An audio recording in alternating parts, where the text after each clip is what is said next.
What's going on, people? We are Tottenham TV back here for another preview show as the clock ticks down on the season. 6 games to go. And we have got Brentford away this weekend. A very, very difficult fixture.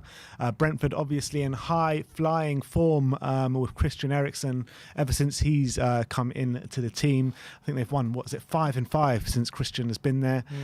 The way we're going to structure today, we're going to go through our match preview, and then we're going to see every word that Antonio Conte has said in his press conference, and then it is your time to have your say, and we're going to get you guys on. The link is in the community section, so all you have to do is click that link and come on and join us. So yeah, let's get into the match preview straight away.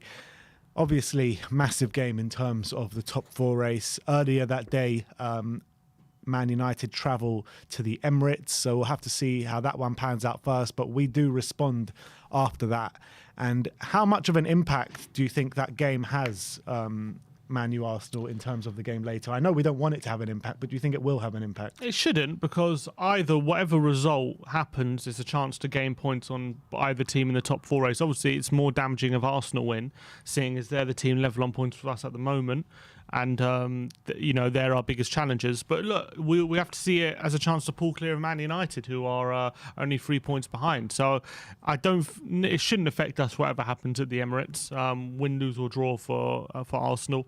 I can't see that having an impact. You could argue if Arsenal win, it puts more pressure on us. But you have to see it as an opportunity to move clear of Man United. So I don't think it should have an impact on us. Yeah, let's hope not. In terms of the way Brentford have been since Christian Eriksen has joined, I mean, he's added that kind of creativity, that X factor that he brings everywhere he's gone, to be honest. I mean, at Spurs, he showed that. At Inter Milan, obviously, he won the league with Antonio Conte. Obviously, he's had a massive impact there, but what has he actually brought to the team, and what are Brentford doing now that they weren't doing before? Well, I think it's that extra quality. They don't have a player who could really control and dictate a game like Eriksen can, and he adds that proper final third quality. And it's no surprise to me that it's not just him doing well. Obviously, as you can see, he's got a goal and an assist, and the points have been racking up, but also what's happened is Toney and Mbeumo have been getting a lot more involved. Then all of a sudden, Ivan Toney's been going on good goal-scoring form ever since that's happened. Mbeumo as well has looked to reinvigorate himself, because they were early in the season causing a lot of trouble for defenders. Then they had a bit of a stagnation period in the middle of the season where they seemed to be not be able to score goals, not be able to impact games. But ever since Eriksen's come in, they've become alive again, and Ivan Toney's been on good goal-scoring form. And he adds that, look, I think structurally Brentford are tactically a very solid team, and they can be very, very difficult to play against. Recently, they've actually been playing a 4-3-3, but throughout the season, they've been playing a 3-5-2 with the wing-backs very, very high, putting a lot of pressure on the back line, getting a lot of players into the box. We saw that, I remember, early in the season when they played Liverpool, how many players they were getting in the box, not scared about the opposition they're playing, always throwing caution to the wind. And when you add someone like Eriksen in there, who's got that unbelievable quality from crossing positions, when you've got that many players in the box, obviously you'll get the output. Unbelievable. Every time we go live, the ice cream van goes past. Ice cream van. One day, give me a sec. I'm joking. But obviously, when you've got someone of Eriksen's quality, like the output's gonna be a lot higher, and they're going to be finding a lot more opportunities and a lot better spaces, because he's going to be able to find a man more than someone like a Jar or Norgard or something. They're decent players, but Eriksen's just a step above. He's brought a new level to their play. Adding that kind of quality into their structure has brought Brentford, it's reinvigorated their season, because it was stagnating a bit. They were falling by the wayside. It looked like beginning of the season they were going to be top half, challenging for top half and stuff. That kind of stagnated, but ever since Eriksen came in, it's like they've breathed new life into their season. I also think, like, the feel-good factor of having someone like the story of Eriksen, of how it's been, from what happened last summer, and then not just having him into the team, but also starring the team and being back, not just like coming into the team and and working his way back into football, like actually coming in and being even better than he was before and starring. The absolute star of the team. I think that has kind of brought even more togetherness, and obviously that you can see with Thomas Frank and the fans, there's a close connection there. But I think that's even heightened even more now with Eriksen in there. Yeah, completely agree, and it just goes to show. I mean, just look at the form. I mean, before Christian Eriksen came, Brentford were going through quite a dodgy period, weren't they? Yeah. A really dodgy period, and then he's come in and he's completely sorted that all out. They're one of the form teams of the Premier League at the moment. I think they've got the exact same points as we've got in the last 5 games. As you can see the form on screen right now, 4 wins out of their last 5 games. Same to us, 4 wins out of the last 5 games. That loss, Eriksen wasn't playing. Exactly, against Leicester, I think it was. Yeah. They've scored 11 goals as opposed to our 14. They've conceded 4 as opposed to our 3. So, I mean, it is very similar, the form of the two teams coming into it. But I guess the key point is that they're at home and they're really strong at home. Even before Eriksen joined, I mean, maybe they weren't winning as many as they were at home, but they were always a hard team to play against, weren't they? Yeah.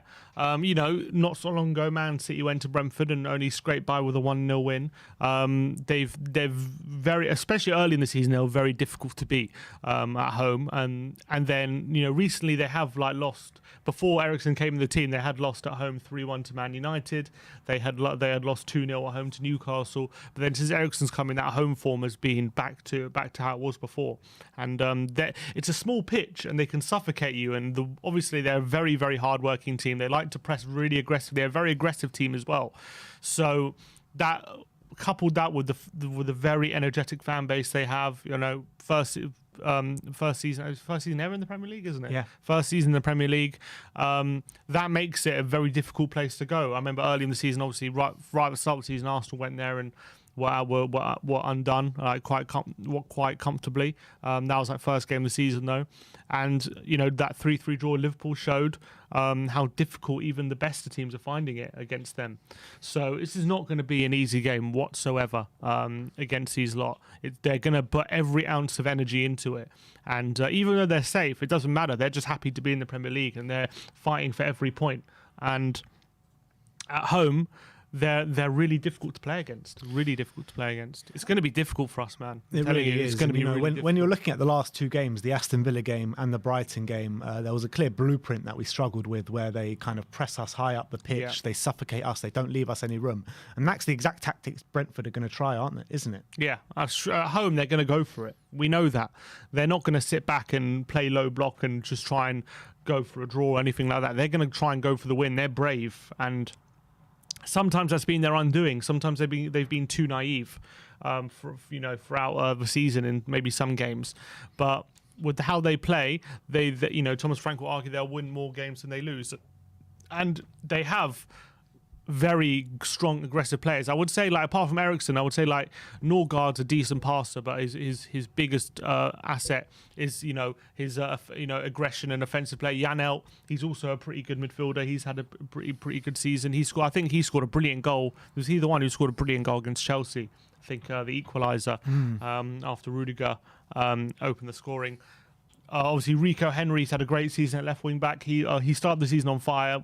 Didn't quite, when Brentford were going through their lull period, also didn't quite have a great time then, but he's been having a very good season by and large. The young English right back, and obviously the front two, Mbeumo and Ivan Toney, they're going to be pressing us. And Ivan Toney is also what I'm worried about with him is he's very physical, in a sense that they can go, if they need to go direct, they can very easily go direct to Toney, and he's very good at winning headers and making the ball stick on his chest and stuff like that. And Mbeumo's a good runner and a good dribbler. You don't want to face him one-on-one. And however good our back three have been, I do question whether with players going more direct, if it's not to feet, I think Romero is very good when they go direct to feet. But if they go direct into the air and using physicality, I think Romero hasn't quite shown yet that he can be dominant in the air. I think he's still he struggled definitely from set pieces in the air. We've seen that so far. And whether if they think they can get some joy of sticking Ivan Toney on Romero or especially Ben Davies, we know he has to being a Ben Davies in the air. That's definitely something they can get some joy out of. And with Eriksen's quality, they can definitely go that route. Yeah, very true. And obviously with the set pieces as well, with the Christian Eriksen delivery, the aerial threat you just spoken about, that's just another avenue where we could potentially really struggle this weekend. And one thing as well that we I can't remember too many times we faced this season is long throws. They are very good at long throws. Every time they're not quite Stoke, but every time the ball goes out of play in and around the final third, they get people in the box and they go for a long throw. And we're going to have to plan for that. I hope we have planned for that. I don't want to see us conceding any sloppy goals from long throws, because that should be something that we've identified on the training ground and planned for, because they're very dangerous from that. They do create a lot of chances from long throws. So that's something I'm worried about. I am worried about, because we're not the tallest team. And like, as much as we have physical players like Romero, Højbjerg, Bentancur, but when you're looking, I think a part of the reason why we can see so many goals from set pieces is because our back three are not so aerially dominant. You know, you got Dye, who's good, but Romero and Davis are not very aerially dominant. Then you look at the other two wide defenders in Emerson and Reguilon. You know, and Emerson's pretty tall, but he sometimes laxes in his marking. And Reguilon, you'd fancy yourself against Reguilon in the air, wouldn't you? So we're a team who I think teams look at and say, we can, you know, if we get enough set pieces, we can do some damage here. Yeah, and more likely than not, that does come off. Look, we've spoken about the threat that Burnley can bring, Brentford can bring, but when you're looking at this Spurs team that have struggled in the last two games to deal with the kind of pressing and stuff like that, how do we combat that, and how do we get around this, and how do we win this game? Yeah, I mean, I think we will probably start as we usually start, by trying to play out the back. It's going to be very difficult. It's in a slow start. Yeah, I mean, we have recently, but I think we will continue how Conte likes to play his football, sucker in the opposition in and try and hitting the spaces when we can. And I do worry with the small pitch that Brentford have, you know, whether those spaces are even going to be harder to find than they would be on a regular day. But I think we have to just bank on the fact that our players are technically more gifted than the Brentford players. Hopefully we can manoeuvre the ball and know when they're going to press us. And hopefully out wide, I think there potentially could be space for us, because they like to push their wing-backs very, very high. Hopefully maybe Kulusevski or the wing-backs can exploit that. And hoping Harry Kane maybe starts dropping a bit deeper, because I feel like up in the... unless we're going to go direct to him, he can get a bit lost if we're playing it short and he's not looking for the ball, because especially if they're playing three centre backs, it's going to be very difficult for him to find spaces to pick up the ball in the offensive third if he's going to be marked by three men. That can be a source of worry. One thing I would say is, if we are playing the narrow three, which I'm expecting, with Kulusevski and Son, that hopefully they can occupy a couple of the defenders, and then Harry Kane can maybe find the space that he needs to score. That's maybe how we win the game. But I think as well, we're going to need our wing-backs to be on top form here, because they've been terrible recently, and they need to dominate in this game if we're going to win. I think if we allow them to dominate the wide areas, that's where they're going to get a lot of joy. We need Reguilon and Emerson, or whoever's going to play, to really be on top of their game, because if we can dominate the wide areas, that can go a long way to us winning the game. Who are you backing to start the wing-backs? Obviously, Emerson and Reguilon didn't have a good game the last game. Do you think he persists with them, or do you think maybe a Sessegnon comes in? Difficult, isn't it? Yeah. I kind of want Sessegnon to come in, because I think he might give us a bit more going forward than Emerson does. Or even Reguilon. You know, I'd like to see him come in, because I think he was doing quite well. I do get the feeling the fact that Sessegnon didn't come on last game, I don't know whether that says anything, but I've got a feeling he's going to stick with the same wing backs as he did last game, even though they were terrible. But for me, I want Sessegnon to come in. I don't care for what Emerson or for Reguilon.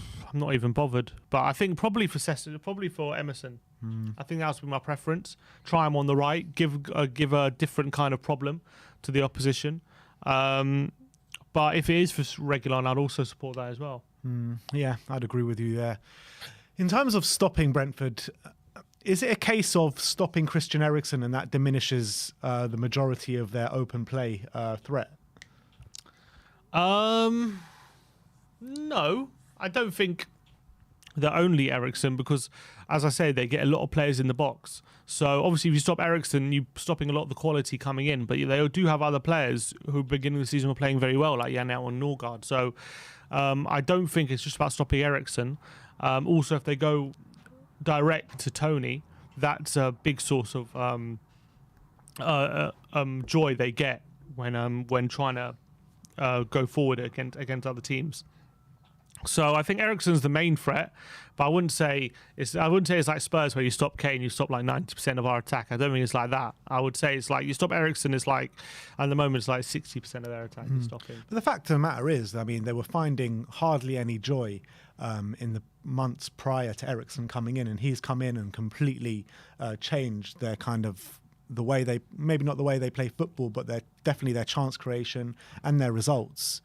So, I mean, if you look at that very simplistically, maybe it does suggest that if you can come up with a plan to Eriksen to stifle him, to get those good quality crosses in the box and his chance creation, and Conte will have a plan for him, won't he? Because he knows exactly the way Eriksen plays. Obviously, he was his manager for a year or two.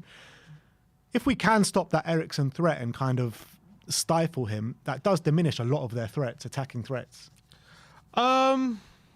Yeah, I mean, it goes a long way because he's been that good for them, and obviously, the form he's on, they've relied on him quite a bit ever since he's come into the team, and he has brought them on a level. So if you are stopping him, then you will go a long way to stopping Brentford. But they do have other threats. That's all I'm saying. Their threats are not just Eriksen, because their threats are tactically. They're a very good tactical team. They're not just a team who a lot of the time rely on individuals. They're a team who has a very good structure of getting a lot of players in the box and getting the wing backs high, and then Eriksen's kind of plays a bit deeper and pulls the strings. So obviously stopping Eriksen can stop that, but it wouldn't stop the fullbacks getting high. It won't stop them flooding the box and being a big threat.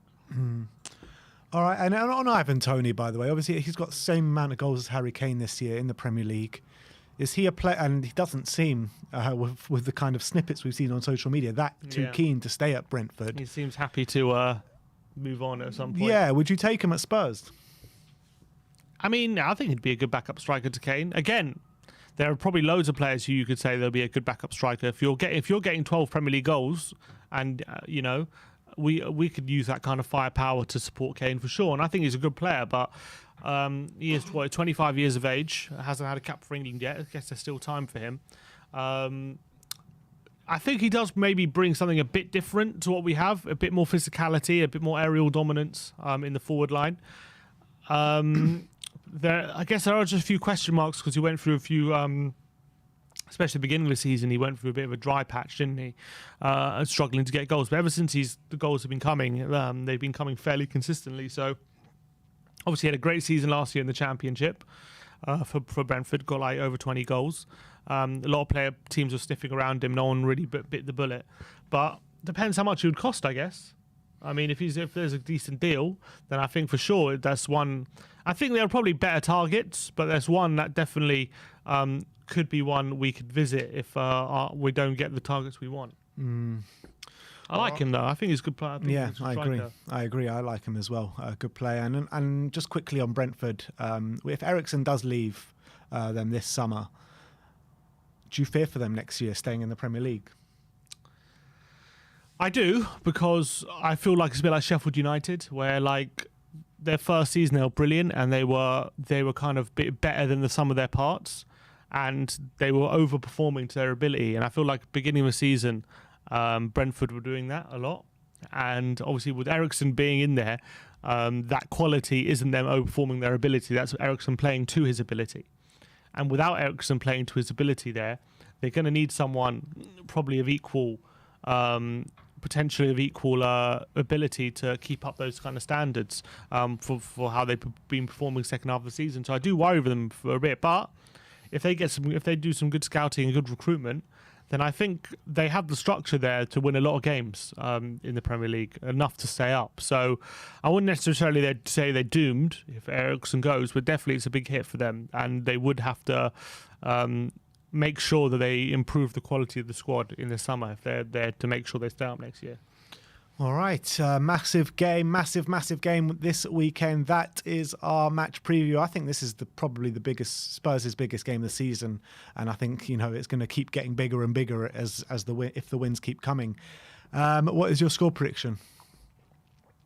The thing is, my head is saying it's going to be a draw.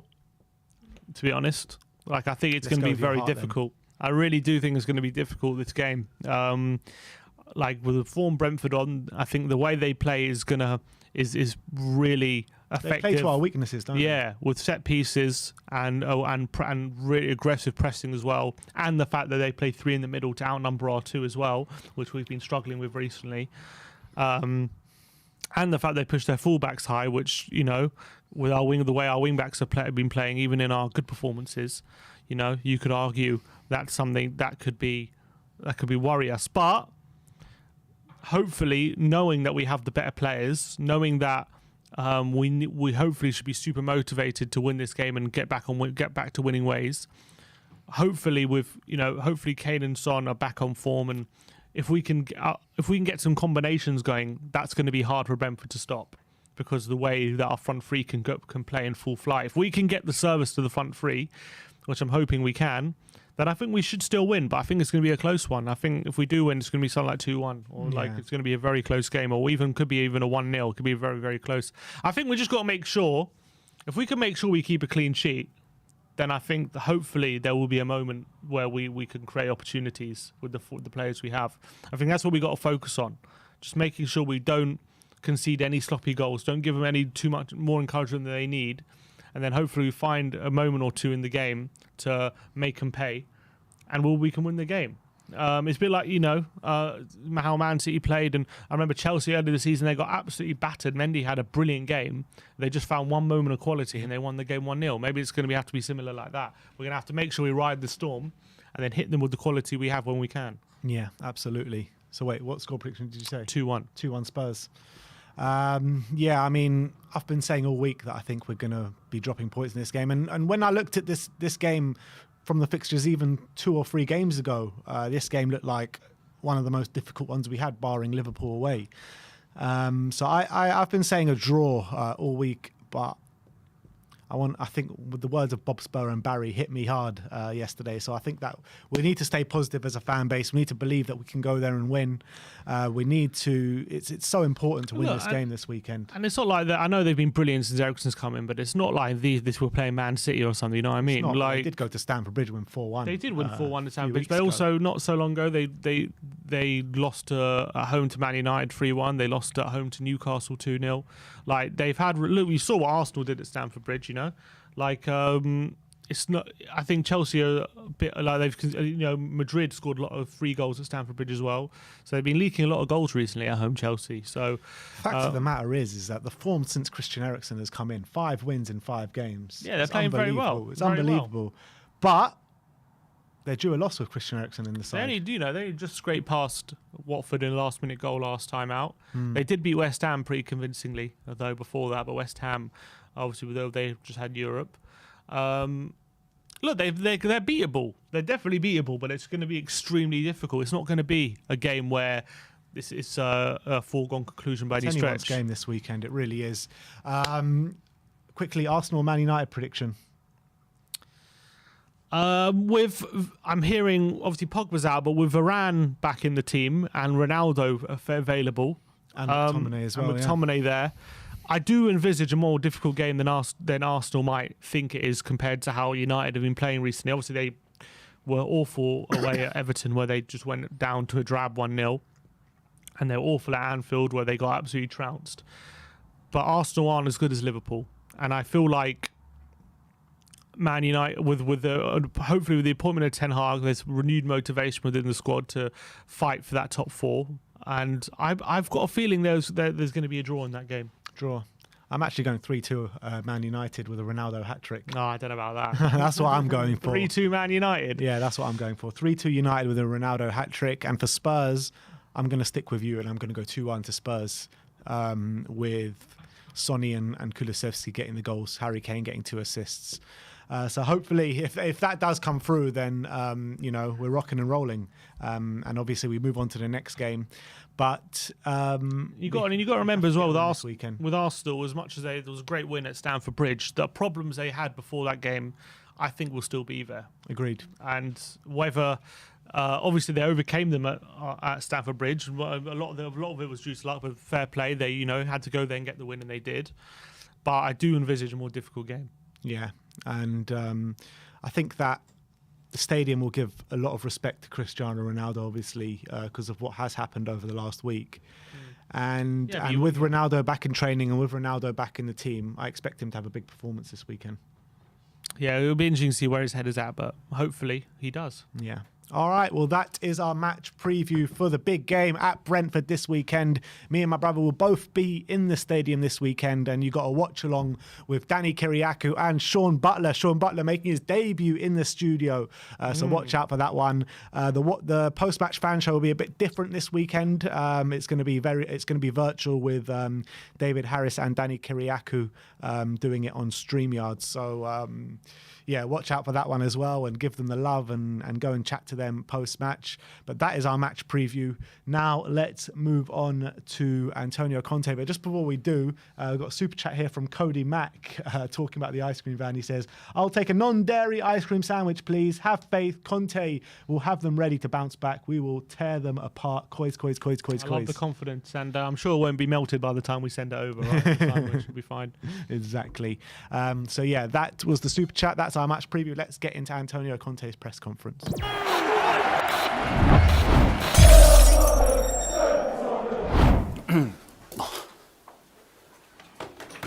How are you? Good. You? I'm all right. Yeah. Oh, yeah.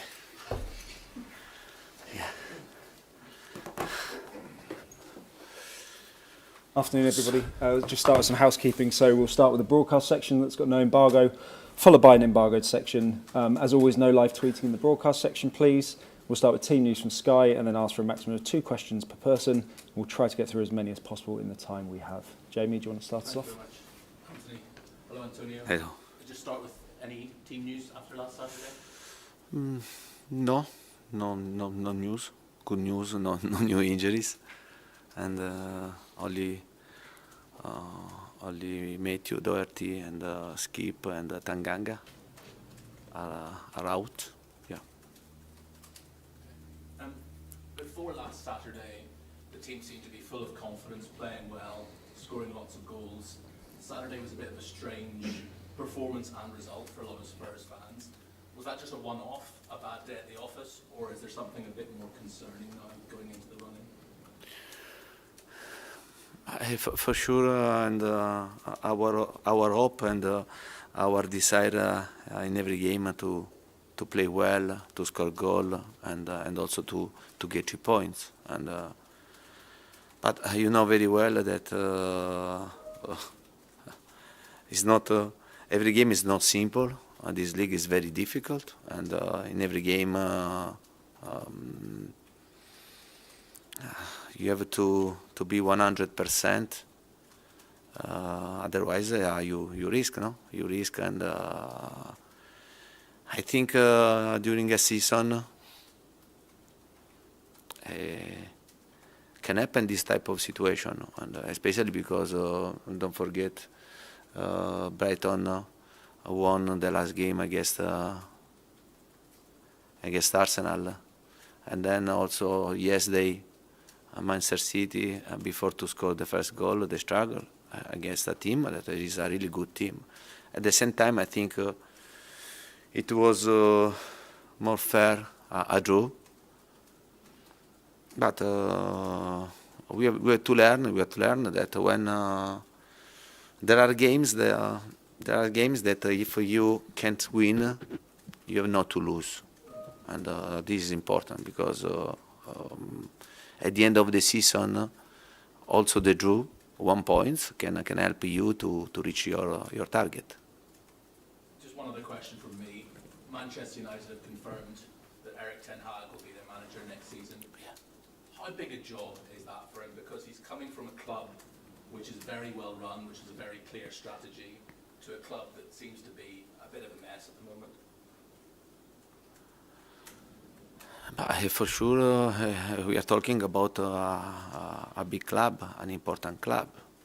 But don't forget that last season United ended the league at the second place, no? And this season, and the United improved the squad with Varane, Sancho, Cristiano Ronaldo. But they've got worse. Yeah, but yeah, yeah, but it's strange, no? It's strange because last season they ended the second place, and in this season you improved the squad. You are going worse than last season, and it means that it's not so easy. It's not so easy in England, especially in England. It's not so easy, and for this reason, I said to you during this season that many teams have to pay attention because in England it's so difficult that you can sleep. You can sleep and to finish to stay in the relegation zone to fight for this to avoid a relegation and to fight for a place in Europa League, Conference League, to finish out of the Europe and. Yeah, for sure is in England for the manager is a big job for every manager because the competition is very high, the level is so high that for sure when you are a Manchester United and is a top club, no, and the pressure is massive. And for sure you have to fight to win trophy, to win title. And it's not easy because other teams, top teams, they have the same idea. Thanks, Jamie. Seb? Hi, Antonio. Hey. You had a tricky one against Brighton, and now you're playing Brentford.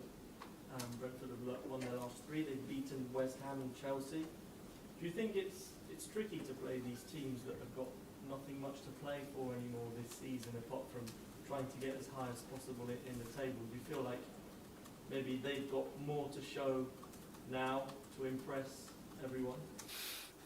Yeah, for sure we have to pay great attention because we are talking about a team that is showing to deserve to play Premier League, and they are playing very well. They have beaten important team. It won't be easy. It won't be easy for us. They are very strong physically. They play good football. They are very dangerous in set pieces. And another situation that now that we are in this position, we are fourth, and for sure in this type of game you want to beat, no? To beat a team that is in a good position. For this reason, my expectation to have a tough game and a tricky game. We have to pay great attention and we have to be ready. We have to be ready. We have to be ready because now not many games to go, and every game is very important for us, especially because I repeat, we want to stay until the end to fight in this race for a place in Champions League. Just one more from me on Heung-min Son. He's scored 17 goals in the Premier League this season. He's equalled his best total. He seems to be even more efficient. I mean, he was already a great player, but this season he seems to have that bit more. Can you talk us through how you felt with him this season and how you feel about him? But you know very well that we are talking about an important player. Toney, his time with Tottenham was from the start until now amazing. He has to try to continue in this way, and yeah, because we need to improve, to continue to score, and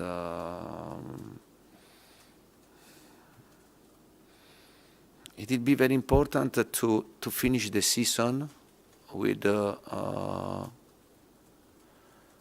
good stats for every single player, but at the same time it will be very important to finish with the team in the best possible position at the end. If we are able to match both situations, it will be good for the players and for the club. Thanks, Ed. Ian? Hi, how are you? Right, good. On Saturday, you're going to come up against Christian Eriksen, a former Spurs player, Yeah. player you signed over in Italy. Firstly, how amazing is it, the comeback he has made since last summer? Yeah.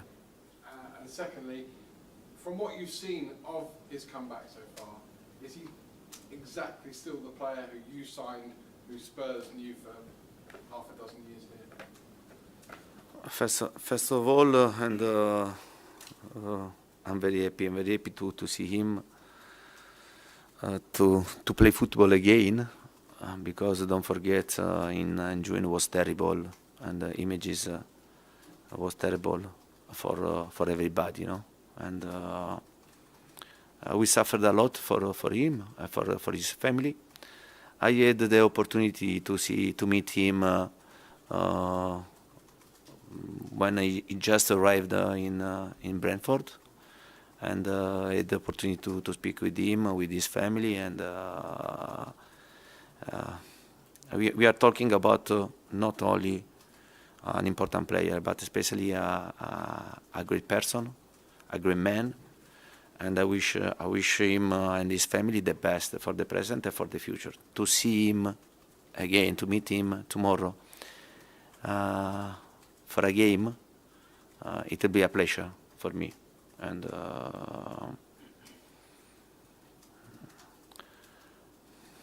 yeah, and it's incredible. It's incredible because not many times ago happened what happened, and to see him again, no, to play football is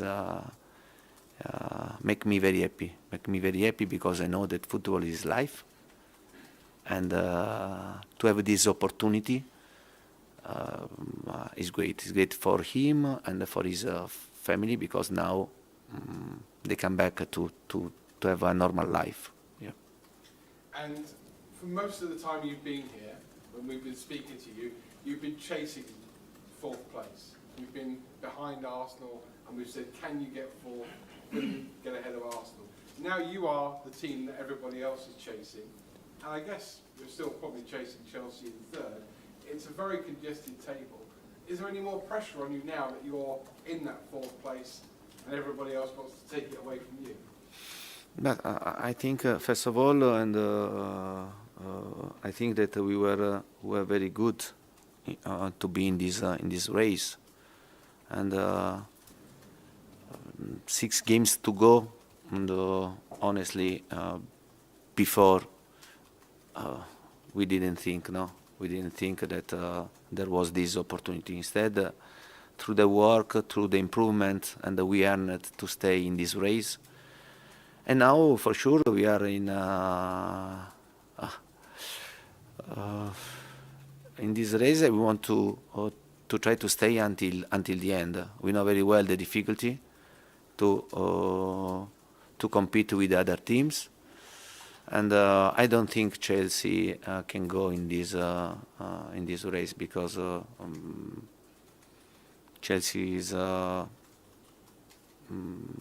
my opinion, in this moment they are in a different level, and they are there because they missed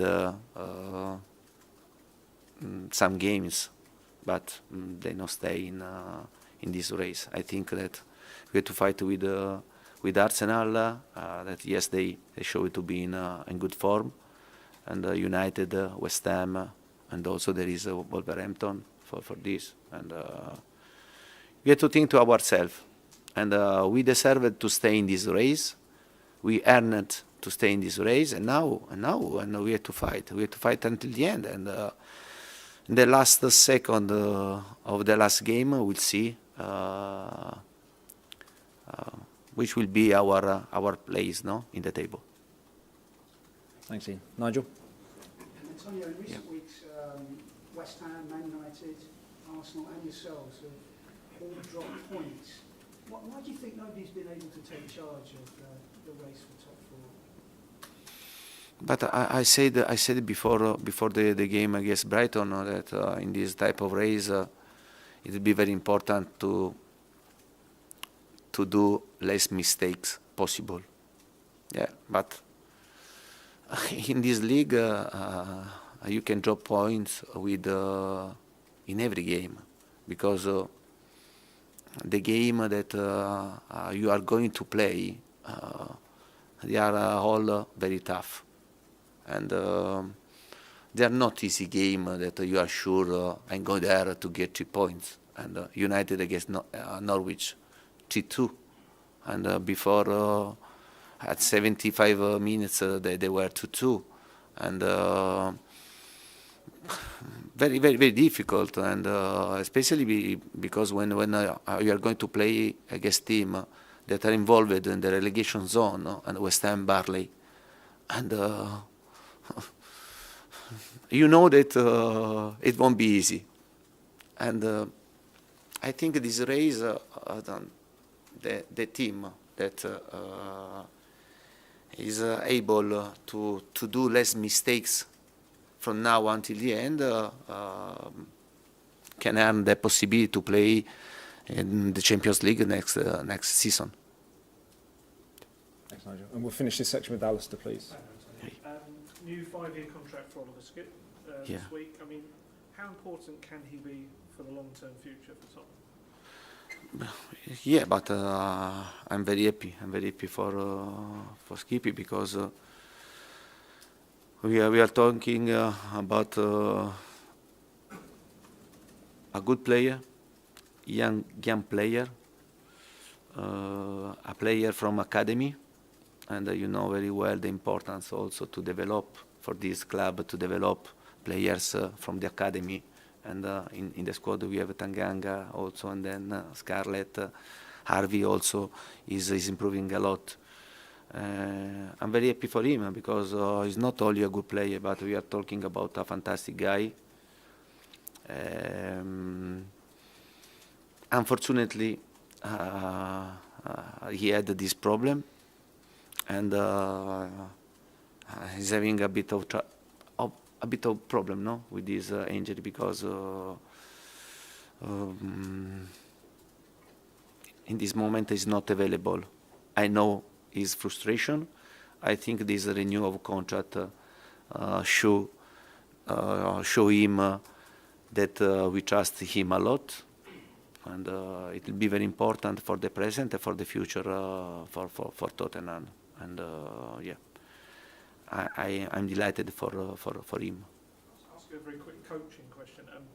You've got 2 fullbacks at the moment in Sergio Reguilon and Emerson Royal. Obviously, you're playing them as wing backs, and it's something both players have admitted it's not a role they've played in much before. How do you train a fullback to become a wing back? Yeah, but I think that it's not.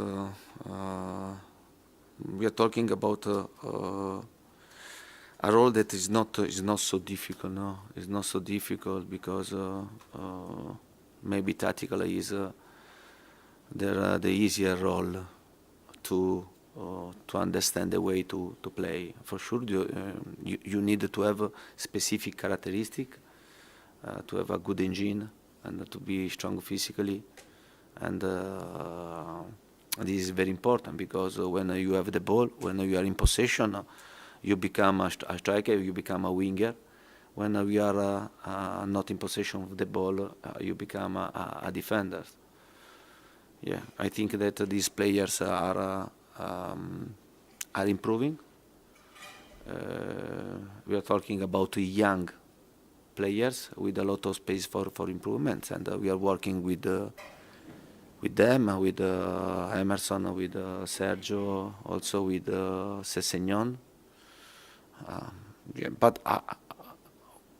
I hope to from now until the end to have all the players available, especially in this role, because otherwise becomes very difficult to face a different situation.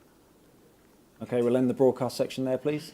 Move on to the embargoed section. We'll start with the 12 p.m. embargo for the Standard.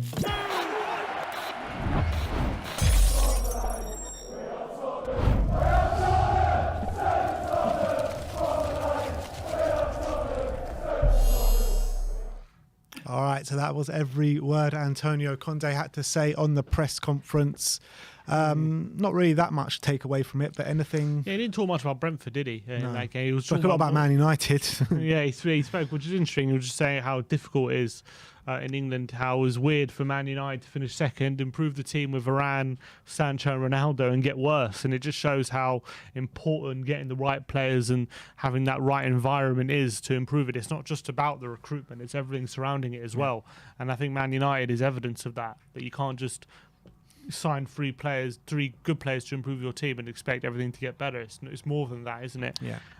Spoke about Eriksen, how surprised he's been about how good he's been at Spurs, and it will be a pleasure to see him. And obviously, he was his manager at Inter Milan, so they know each other very well.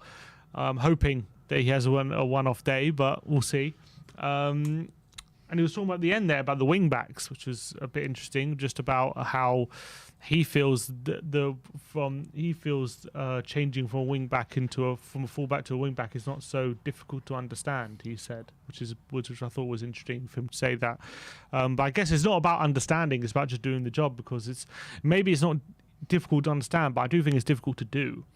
Because in terms of what you're being asked to do, you're asked to be given a lot more attacking output at the end of the day. Yeah, you have to be a winger and a fullback. Exactly.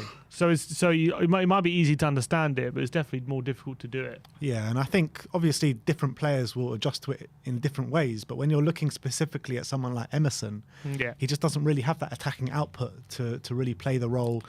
Just doesn't seem comfortable the way we want it to be played. He doesn't seem comfortable in the final third. Not at all. Doesn't seem comfortable on the ball. Yeah, that's a big problem.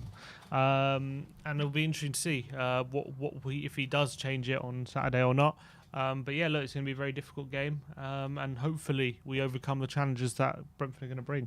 All right, well, let's start bringing on some guests here. And let's start off with Tottenham away's very own Stelios. How's it going, Stel? You all right, mate? Yeah. Oh, bit of lag there. Can you hear us, Stel? Yeah, I can hear you. I think your connection's a bit ropey. Bit like Let Tottenham's me come performance at out, Brighton. and then I'll come back in. All right, mate. Try that again. All Try right, reconnecting. Nice one, Stel. Get you back on in a sec. Is there another person in the meantime, or just Stel for now? Who is it? Who? The Hate Man? The Hate Man. KPV.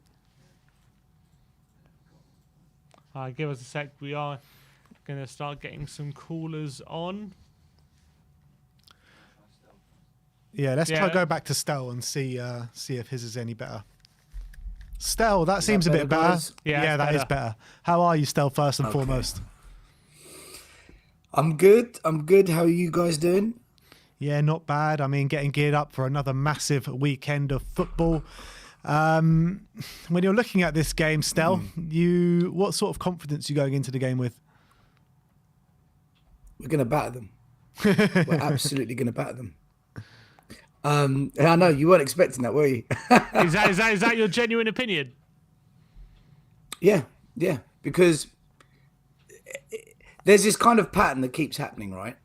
And that is when we say we're going to smash the team. So everyone said we're going to beat Brighton 3-0, 4-0, 4-1, 5-1, all these results, and we lose. When we say it's going to be a tight game, it's going to be very nitty-gritty, and like we did about Aston Villa, we beat them 4-0. Everyone thinks this is going to be a potential banana skin. Eriksen's on form. Tight game. Hopefully we win. My heart says draw. My brain says draw. My heart says win. I think we're going to batter them. I think there'll be like this 15, 20-minute period where it's tight. Very difficult for Tottenham. But by the end of the game, I think we're going we're just going to put them to the sword. How do we go about doing that convincingly? Brentford have won 5 out of 5, as you say. Eriksen is on great form. So how do we go? Like, they did win 4-1 at Stamford Bridge. So how do we go about stopping that kind of form they're on? And especially when we didn't have a shot on target last game. I think the Brentford win at Chelsea was a bit of an anomaly. Every year Chelsea lose a freak game like that. I'm sure. Is it Burnley beat them a couple of years ago 4-1, and was it Brentford knocked them out in the FA Cup 4-2 there? Yeah. There's always some crazy team that goes there and just does something random like that. And I think it was just some small clubs. Some small clubs from Woolwich also beat them 4-2 last week as well. I can't believe that. That was just literally Chelsea just said, you know what? Go on. There you go. Have the game. We don't want Tottenham to get top 4. I couldn't believe what I was watching. That was awful from Chelsea. Yeah. All my Chelsea friends, they are livid with that performance. Yeah. They're all adamant. So they should be. Yeah, I know. It's anyway. It adds more spice to the North London derby, I guess. But yeah, look, I think it'll be a difficult game, but I think by the end of the match we'll beat them. And how we stop them? Well, number one, don't give Eriksen too much time on the ball. Man mark him. I would specifically pick a player and say, your job is to man mark Eriksen. Mark him out of the game. And secondly, Brentford are probably going to put 3 in the middle, which means at some point we need to play 3 in the middle. Otherwise we get overrun. That's the only flaw with the Conte system. If the wing backs aren't on fire, the midfield gets overloaded and they can't cope because it's just a numbers game. So either Kulusevski, Kane, someone has to drop into that middle and help Bentancur and Højbjerg. Other than that, I'm not that worried about Brentford. So do you think it's literally as simple as keep Eriksen quiet and we got a much better chance of winning this game? Definitely. He's their main man at the moment. If you shut down Eriksen, you've pretty much shut down Brentford. I think Toney up front is a threat. I like Toney. I think he's a really good player. He's not someone we should be complacent with. You've got to treat him as if you're playing against Mohamed Salah or Jota. Obviously he's not that level, but the mindset of the defenders have to be pretend he's Jota or Salah. And I think that's pretty much it. Luca, Toney and Eriksen. I don't see how else Brentford are going to beat us. Luca Toney, Italian striker. Did I say Luca Toney? He's a bit old, isn't he? About 40 now. Probably more. Oh, my God. Still, there's another game going on in the top 4 race this weekend. Arsenal playing Man United is obviously going to be very important. The outcome of that game is determining how the weekend looks. But first of all, is United winning a bad result, or is that the best result we can hope for? And what do you think will happen? Do you think United, with Varane back now, Ronaldo playing, do they have a chance against Arsenal, who obviously won in midweek? You'd make Arsenal favourites because they're going into the game with a bit of confidence, and Man United look like they've checked out, completely given up. That performance against Liverpool was disgusting. No football club should ever tolerate players not giving a shit. I looked at that game and I thought, Man United don't care here. They genuinely don't care. So I think you make Arsenal favourites. Having said that, you've got to be a fool to predict anything anymore with this top 4 race. If Man United went there and won 2-0, would anyone be surprised? No. I think Arsenal will just edge it, but I'm not confident that will be the result. It could be anything. It could easily be a win, draw, loss. You can't predict. Do you know what it is, guys? So Cheyenne, who used to be on Tottenham away, he still comes on, but he's just super busy. He can't commit the way he used to. He and I, we talk football all the time. I've known him for 25 years, and he said to me the other day, and I think he's spot on. He said to me, it's just a shootout now. It's a shootout between Tottenham and Arsenal for top 4. The team that wants it the most, the team that puts everything on the line every game, and the team that does whatever it takes to win, they will get top 4. It's just a straight shootout, an old-fashioned Wild West, and that's what it's going to come down to, because you look at the games and you think, well, Arsenal should easily beat Leeds, but the new coach they've got, March, he's trying to prove something. He's trying to prove to everyone that I'm an American coach. You can have elite level American coaches in the Premier League. He's got a point to prove, and they've won 3 in a row. So suddenly, is Leeds an easy game for Arsenal? No. Burnley, we got Burnley at home. Everyone puts that down as a home banker. But what if Burnley have got a real chance of staying in the Premier League? Suddenly, that's a different game for us. Likewise, Leicester, which I thought would be a hard game, they've got the semi-final of the European Conference League. They're not going to get Europa Cup through the league, so they need to win that tournament. So what's more important, that semi-final or playing Spurs? I think it's a semi-final, so maybe that's an easier game for us. And likewise for Arsenal, they go away to West Ham, but that's in the middle of West Ham's semi-final in the Europa Cup. So it's impossible to predict any of these games. It's just a straight shootout. May the best man win, and whoever gives the maximum effort, the maximum desire, that's the team that will get top 4. And I agree with Shine on that when he said that. Yeah, I kind of agree with you as well. But back on the game, back on maybe Antonio Conte's selection. Obviously, you mentioned before how important it is to be strong in that wing-back position. Emerson and Reguilon not really doing themselves any favours in the last couple of games. If you were the manager, who would you pick in the wing-back positions, and who do you think Conte will go with? Yeah, I mean, I've thought about this one loads, and we've had loads of YouTube discussions on everyone's shows about it. I think the reality is, guys, at this stage of the season, you've got to keep players in the right position. It's too late to turn Moura or Bergwijn into a wing back. With 6 games to go, play the right backs in the right back and play the left backs in the left back. I think Conte will go with Reggie and Emerson, because I don't think he's going to suddenly just say, right, let's go to a back 4 with 6 games to go, or let's try Bergwijn at right back. I think he'll go with Reggie and Emerson. I would like to see Reggie and Cess. I would like to see Emerson dropped and Reggie and Cess being the fullbacks. Interesting. Reg, so you want Cess a right wing back? Yeah. I try him at right wing back. I just feel Emerson he's a terrible football player. He's just another one of those terrible Stambouli-esque signings where we've just got it badly wrong, chucked a load of money at it, and I just don't see it coming good. But look, he's always got a good game in him. You never know. He might have a good game tomorrow, but for me, I think Cess is a better player. Would you consider maybe, if Brentford are going to go with 3 in the middle, is it a possibility to go with a 3-5-2 with Kulusevski at wing back?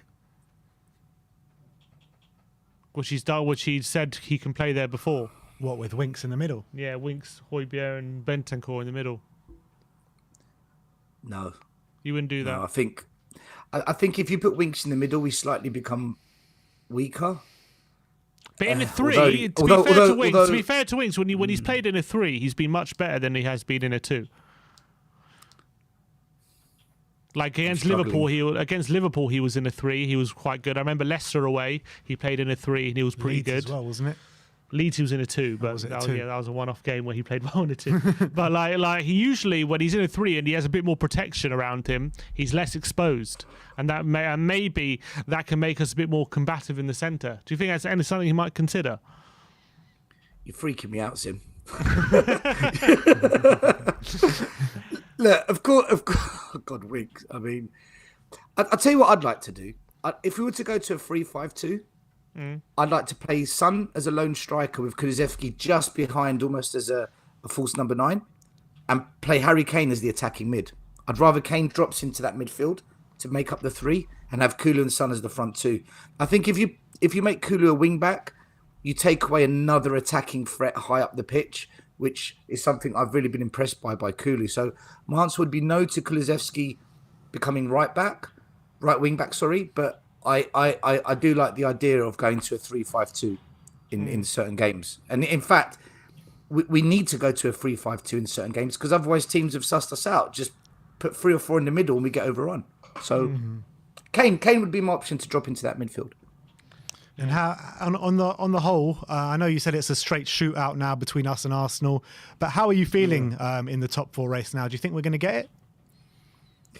Yeah, I've said all along I don't think we're going to do it. I stick by it. I hope I'm wrong, guys. I really do, because if I'm wrong, it means one, Champions League football next season, and number two, I can spend at least a month on social media tearing Arsenal fans apart, which is something I like doing. At the minimum, at the very minimum. Yeah, I was being conservative on your show. I think it's going to go to the last game. I don't think the North London derby is going to be the decider. I think it'll go to the last game, and either Spurs or Arsenal, one of them's going to bottle it against Everton or Norwich. And look, I hope I'm wrong. I just want to keep it on a positive as we, I don't want to go in and start saying what I really think too much, because it just becomes a bit of a free for all on the negative stuff. But look, we're in the race. We've got a chance. Anything's possible. I don't think it's going to come down to the North London derby. But one thing I have said, and I stick to it, and I'm not changing my opinion. Arsenal are not taking 3 points off us at White Hart Lane. No chance are they coming to the Spurnabout under the lights and taking 3 points. Not going to happen in a million years. Let them think what they want. Spurs fans, you can be a bit worried about the game. We will turn up in that game. I am so confident about that, guys. All right, big up, Stel. What's your score prediction on the weekend? I know you don't like predictions, but I'm going to ask you for one anyway. Yeah, no, I did one yesterday. I stick with it. 5-2 to Spurs. Bloody hell, 5-2. Yeah, 5-2. It's going to be a crazy one, man.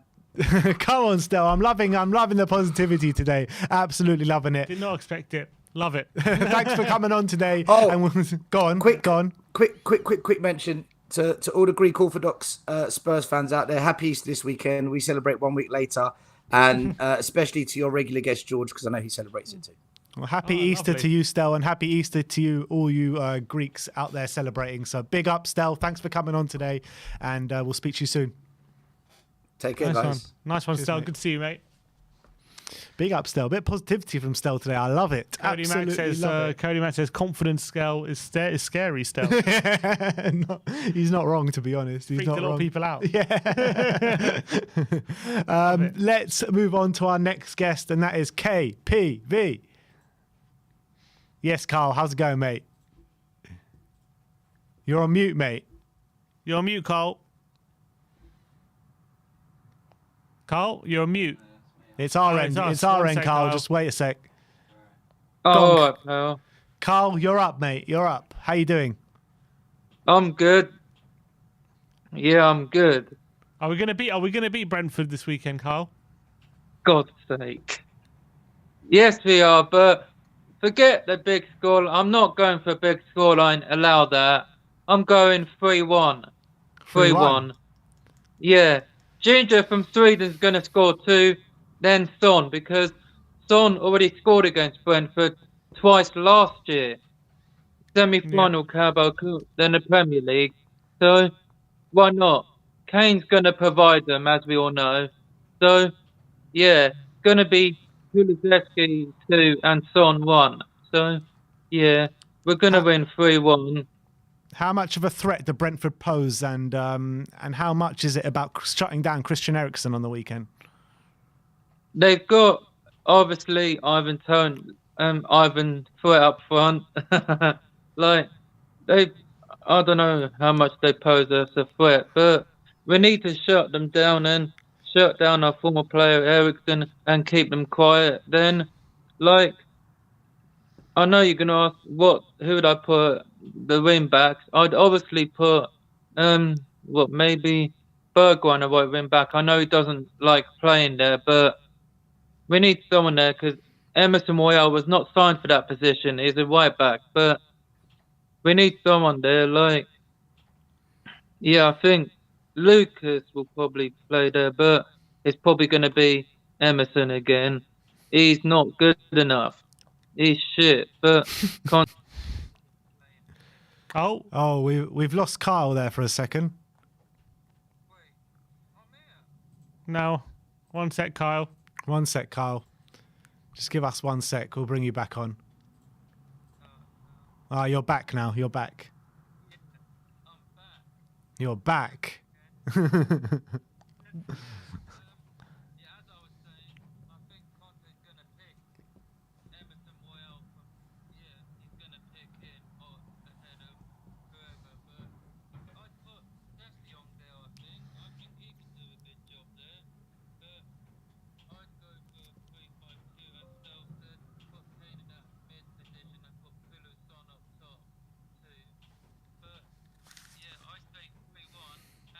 People saying they can't hear you, Carl. I can hear him. It's weird. Yeah, we can hear him. I'm not sure what's going on. Yeah, he's off. I think we're muted as well. Oh no, we're not muted. Just Carl.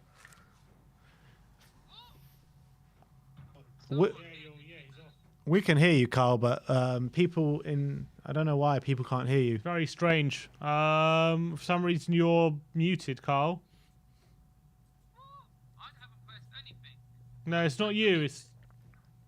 We can hear you. Yeah, you can hear me. Can you hear me? Like, yeah, but as I said, I put Bessie on the right wing back, but he's the left, but I can hear my headphones. put him in this position for this game. And, like, we've got Leicester next week, then Liverpool, then the Scum, but there's no way the Scum are taking the champagne lane off us. Not going to happen, I tell you. And we will finish above Arsenal. That's not a prediction, that's a spoiler. That's going to happen.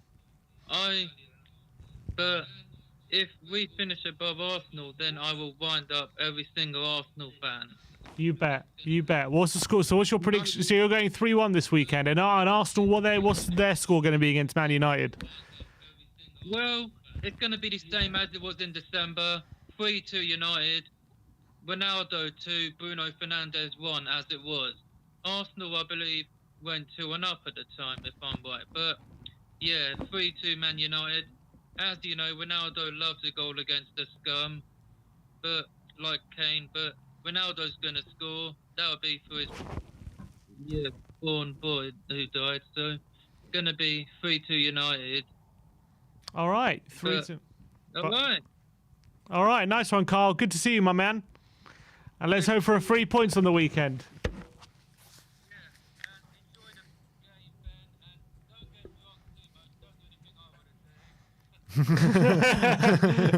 Brilliant. Nice Well, one, what'd you take me for, Carl? What'd you take me for?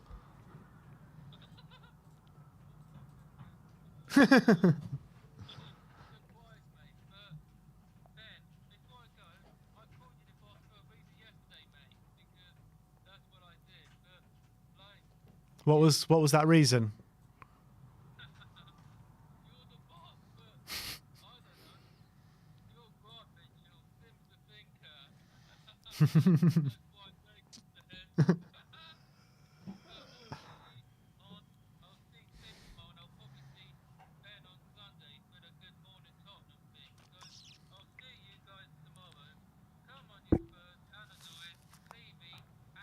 All right, come on.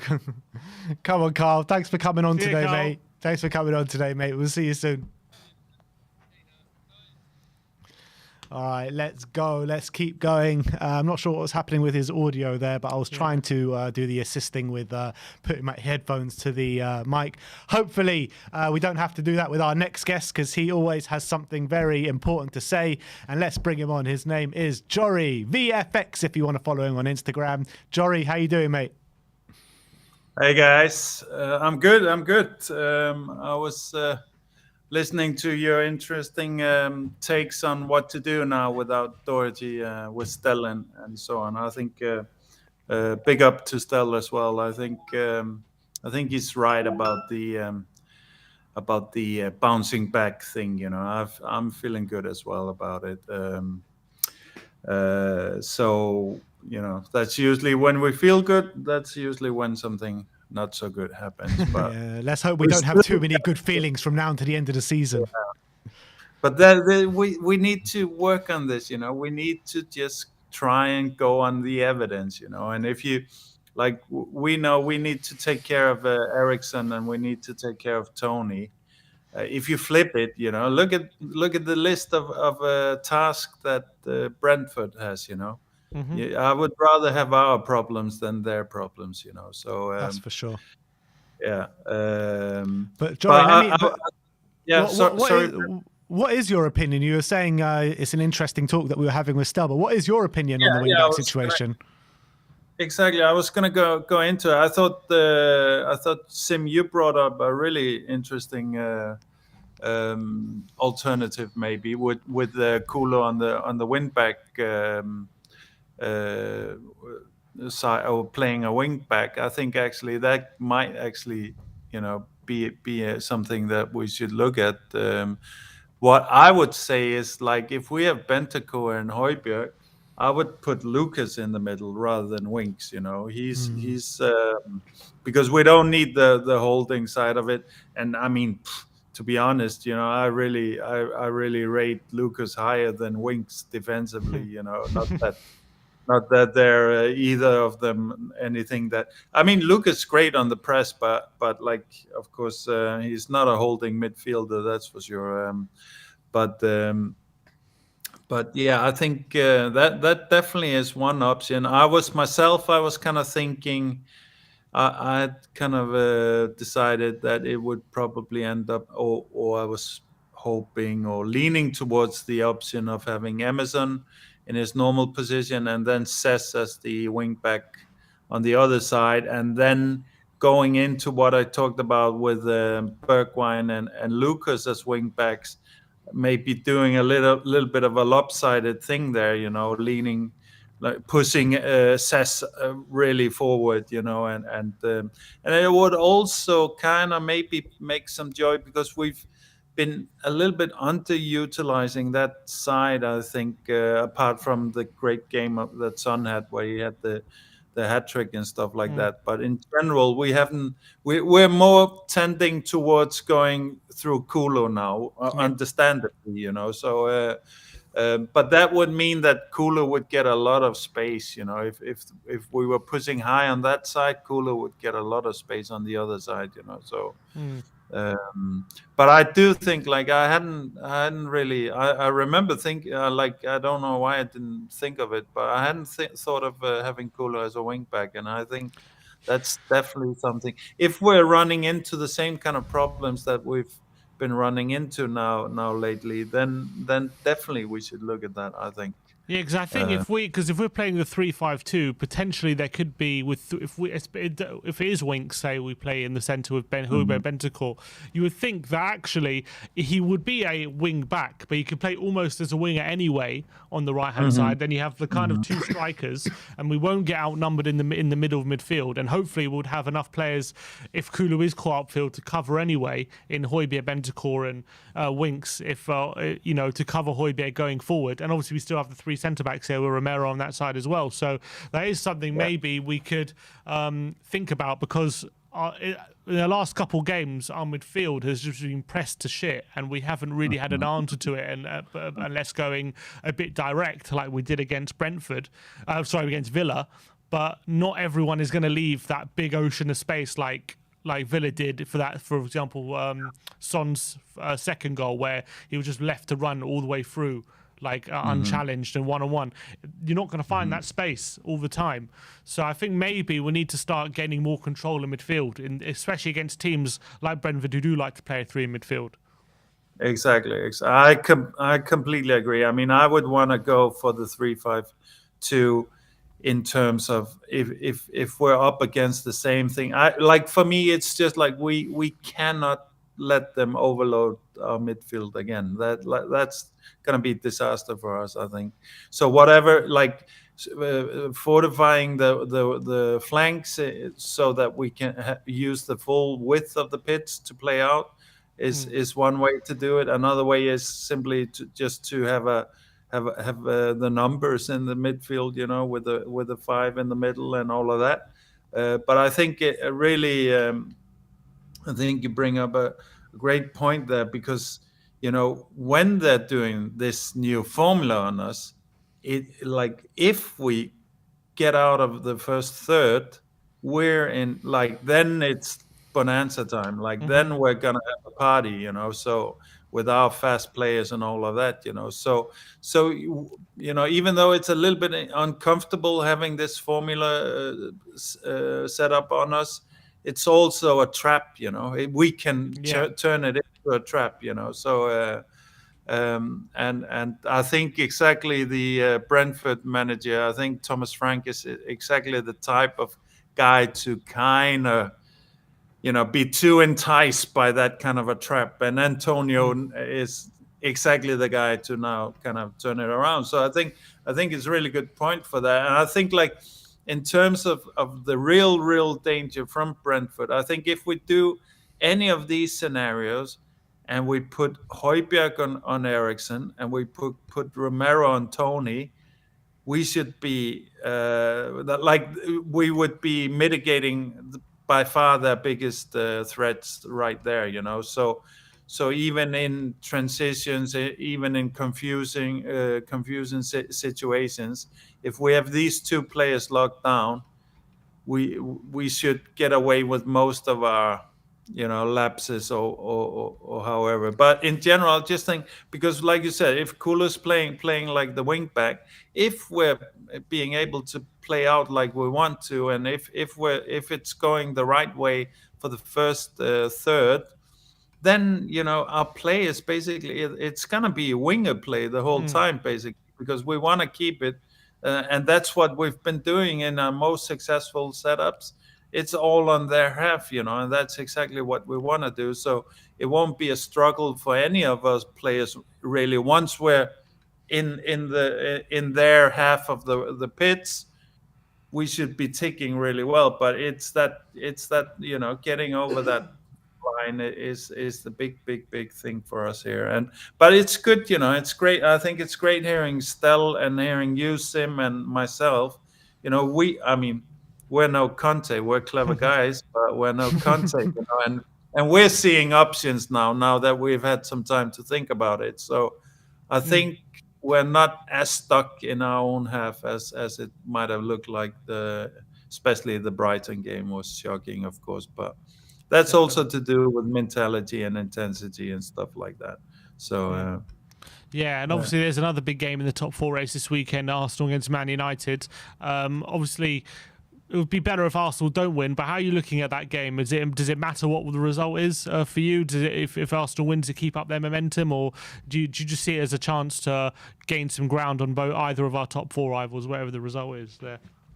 Yeah, it matters, of course, in terms of results, but in terms of our biggest problem, really, which is Spursiness, mentality, professionalism, winning mindset, and all of that, it doesn't matter in that sense. So if we're going to get let down on these points again, then we're not there, and then we're not mature. It's kind of like, with a kid, if they take their driver's license and go out and do donuts and drive off the road and total the car in their first day in the car, then they're not ready.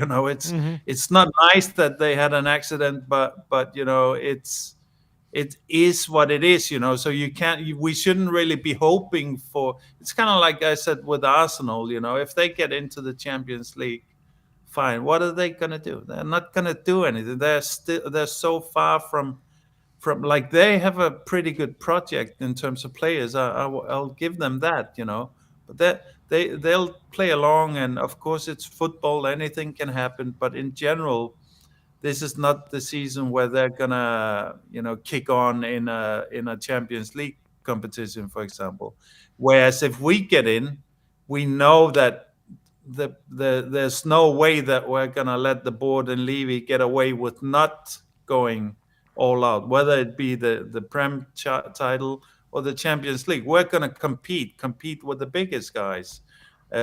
So I think it's completely different in that way. But if everything goes back to what we've so many times experienced before, well, then we don't have any business being around this anyway. So it would only be more humiliation, only be more set up for a big letdown and all of that. But of course the results are important. But I want to see a performance from our senior players now that's completely, once we got it in the bag, I want them to keep going and all of that. So that's really what I'm most kind of thirsting to see, because I was convinced we were over that threshold, that this was behind us now. And like I said last time, I think it was a hiccup now, and we got away with it, to be honest. But I think at least this weekend we'll know for sure. But in terms of the game up north, I think I do think United's going to take that game, and Wow. yeah, I think so. I mean, Even how poor they've been recently, and Arsenal's win on Wednesday night yeah, away at I Chelsea. think we'll have a reaction now, and we'll have some manager bounce, even though the first game is always kind of iffy if you're gonna get that. And I don't even know, is he gonna be on the sideline for No, this? not until the end of the season. Yeah. All right. So he's not even in with them on training or anything. Not yet. Oh, yeah. But like I'm really interested to see Ronaldo, of course. What his state of mind is gonna, what that means in terms of his playing. I could see him going really mental and having a worldy game. But in general, I just think United is going to react here, and I also think the pressure is going to have its effect on Arsenal.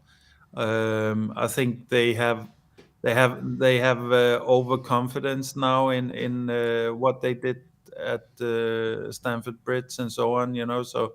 So I think in general that I have a hard time seeing at least Arsenal taking the 3 points. So. Wow. Yeah. Interesting. Yeah. Jory, just before we let you go, I want to hear your score predictions on both games.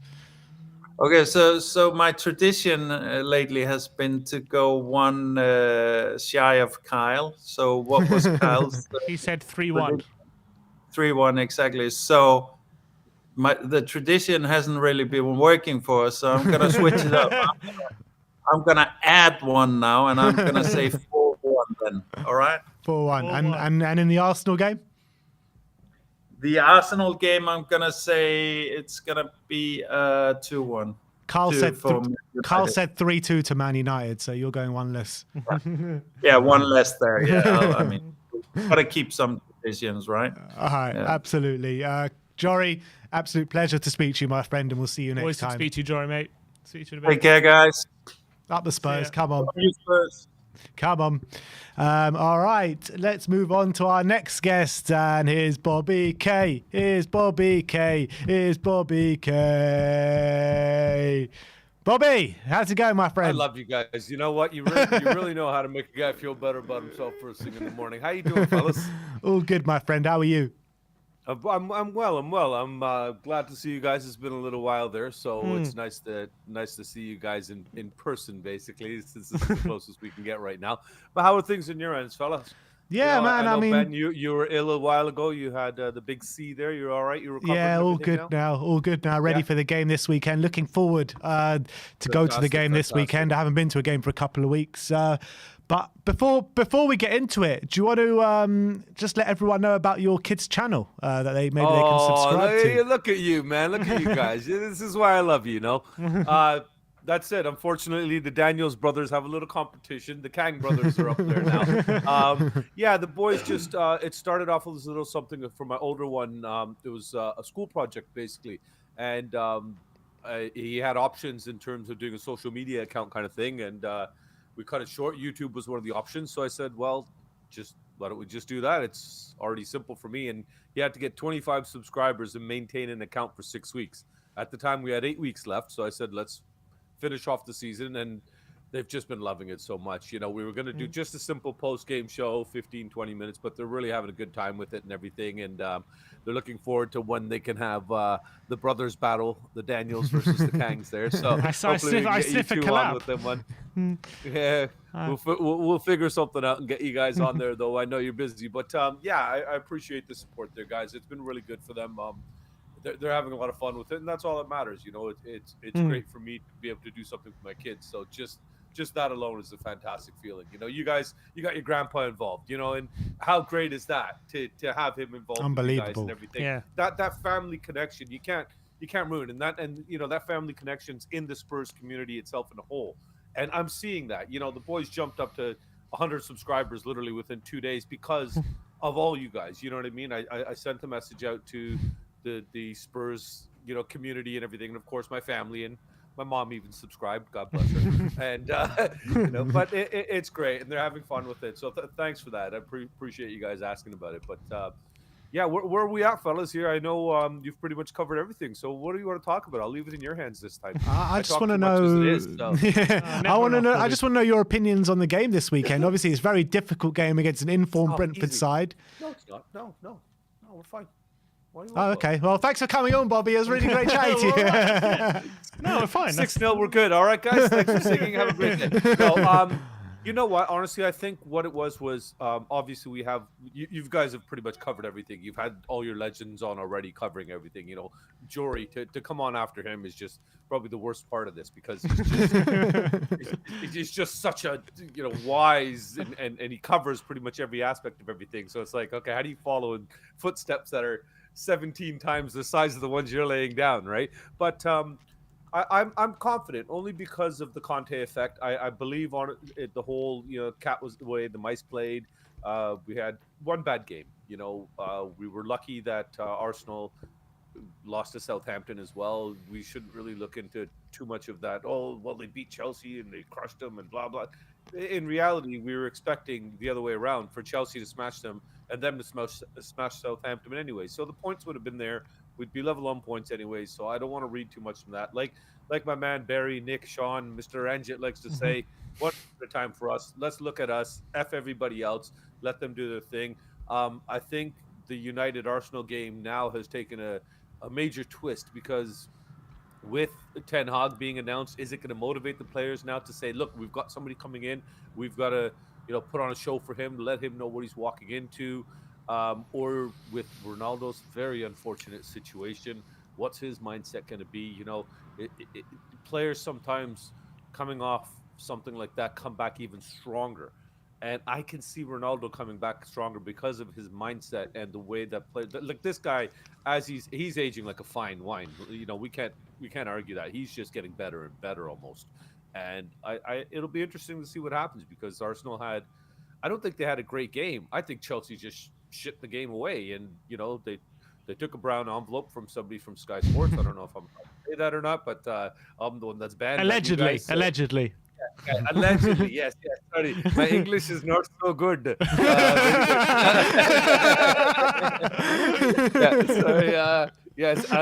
allegedly, yes. And brown envelope, brown like this, yes. It was just a piss poor game from Arsenal's standpoint. But then, we could say that, but then they just got smashed by Brentford the week before 4-1 at home as well. So are they just in a rut too? Who knows, man? I just want to worry about us. I want to look at the fact that we losing Doherty, 8 weeks ago, we would have been like, yeah, who cares? But now we're seeing how immense it is, how badly that right-handed side of the field needs to be covered.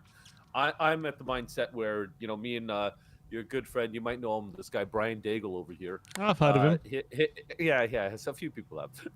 We were pretty much in an argument that I'd love to see Bergwijn start at the right wing back position, but he's like, no, because God forbid he falters and he does have a shitty game, then what's our option to who do we bring in? Then we have to bring Royal. So he'd rather see the opposite, where you start with the shit one and kind of hopefully Bergwijn comes in and has a better game than he's having. But to me, it's like, well, what if he's even worse? I'd rather start with him and give him the opportunity to screw up, because we already know Royal's level in that position right now and how poor it is. So as far as I'm concerned, we can only see Bergwijn start and excel in that position. And if he does it, then you bring back the other shitbag. That's we let Romero know, hey, buddy, you got to cover two positions again today. So, we'll throw a little something into the pay stub for you there this week, because that's what it comes down to. If Romero was not there, God, I don't want to even think about where we would be in terms of goals conceded, because the gaps that man leaves are bigger than the bus I drive. It's absolutely maddening. Like, even I could run into that gap, and I don't run, fellas. I run at the pace of a 90-year-old lady, and that's a 90-year-old lady out of shape. But I think that we're going to really bounce back. I know we have the Eriksen and Toney effect to worry about. Eriksen has just been fantastic. And to me, I'm so happy to see that. God bless that man.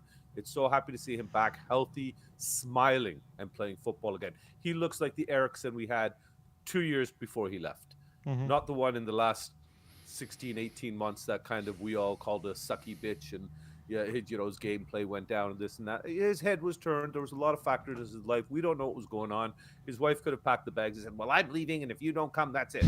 So, who knows? We don't know. We will never know. But I just genuinely liked him as a Spurs player. We never heard anything bad about him. When his head was on, screwed on right for us, the man played. He played for the badge. He put in performances. He won us games. Like, he alone got us so many points. So I'm just so happy just from that aspect to see him back healthy. As a father, as a husband, as a good member, man in his community, a good upstanding citizen. I'm just happy on those aspects that he's back, and he seems like he's going to be okay. It seems like the ticker, whatever it was, is the issue's been resolved. He's been playing great. He is the sole reason Brentford is on this run right now, and that's the only thing that concerns me about Brentford, is that they have that run, and we're going to their house. So it's simple. Just come out guns blazing, boys. Just come out, show your manager that you can do what he wants you to do. Sorry, boss. We screwed the pooch last week, as they say. We'll make it up to you this week. Bang it away. I'm going to steal from Bob Spurs and just go 4-1 like Jory just did, just because, Jory is the Joracle. So why not follow the wisest man we can? So I think we're going to get it done, fellas. Yeah. Absolutely. 4-1. Bobby, Nice. loving it. 4-1. Just Good to see you, quickly, Bobby. would you want to take Eriksen back in the summer? Yeah, I would. Just because if you're telling me we could have Eriksen on the bench instead of Winks, okay. But do you think Eriksen would want to come here to sit on the bench, or do you think he's coming here to further on his career and start the majority of games? I don't think he'll further on his career here. I think with Conte's system, I don't see him essentially being a starter on a regular basis, because that attacking midfield, it doesn't seem like what Conte wants. It's his wing backs that are priority. So unless Eriksen shifts into a wing back all of a sudden over the summer and his pace goes up 300%, that's not going to happen. So I would love to see him come in. He would be a fringe player. He would be a squad player. We definitely would be able to use him in the other matches and stuff. But he gives Conte an option. Right now, it seems like we don't have a plan B. And it's because of the tools in the toolbox. If a man comes to fix something in my house and he shows up with just a screwdriver and a hammer, well, I'm not going to expect him to finish the job he needs done, because he doesn't have the tools for the job. The Conte is in that same position. The man does not have the tools to do his job. We can't expect him to fix Tottenham overnight with the tools he has. So, Levy, open your fucking checkbook, my man. You don't have a choice now. You've been backed into a corner. Ten Hag is going to United. They're going to get better next year. Arsenal's going to spend money. Liverpool, City, we all know we're going to spend money. Chelsea's going to get stronger next year, because I can see them being sold now and somebody coming in with money, and who knows what's going to happen over there. But we know somehow these clubs, even though they're in bankruptcy like Barcelona, they still are able to sign more players than we do, and better ones. I don't understand how it happens, but they managed to get it done somehow. So for that, all those just basic reasons there, looking forward now, we cannot mess this summer up. This is going to be the most important summer, as far as I'm concerned, that I've seen in the whole ENIC era, almost. It's safe to say, because this is our opportunity to finally go for it, because we have class at the top. Not Levy, just to scale down. Conte. So sorry, I didn't mean to say the top. I was scaled down. My English, very bad, very bad. I hope someone doesn't clip you up and send it to Brian Daigle, because you could be receiving a nasty knock at the door very soon. I think I hear my doorbell now. No. Oh, what's that, kids? Uncle Brian? Oh, tell him I'm home. Yeah. You know what? I would, like I've said, and I've said it to Brian, the only thing I give Levy credit for is the fact that he has done very well for the business aspect of the club. You know, Oh, he's never watching. had to He's worry watching, about- Bobby. He's watching. That's it. I know he is, and all of a sudden my phone is ringing. Brian Daigle, what the fuck are you on about? What? Just like I said, from a business standpoint, as a businessman, I give him credit for building the club with the stadium. And other than that, no. As a football man, fuck no, zero credit, zero. Brian, I'm 100% with you on that one. The guy cannot be in charge of anything football related to Tottenham. As long as he is not, we can go far. Paratici, finally, thank God, he was cleared of all that wrongdoing stuff, whatever it was going on. I didn't really read too much into it.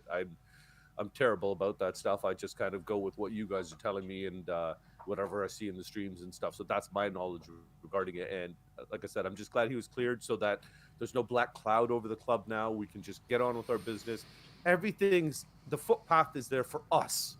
We don't need to go on somebody else's footpath. We don't need to look at what somebody else is doing. We have it in our hands. We know what games we have to play. We know where we have to play them. We know what teams the other teams have to play. We know what their situations are. Like, everything's there. The knowledge is all there. It's application now. So get off your asses, boys. Show the boss that you fucked up last week. You're sorry. Say sorry properly. And get your asses back to work. Bang out a 4-1. And I'm only giving the one to Eriksen on just a sublime free kick. 74-yard free kick from Eriksen. He's just that. It'd just be that great to see.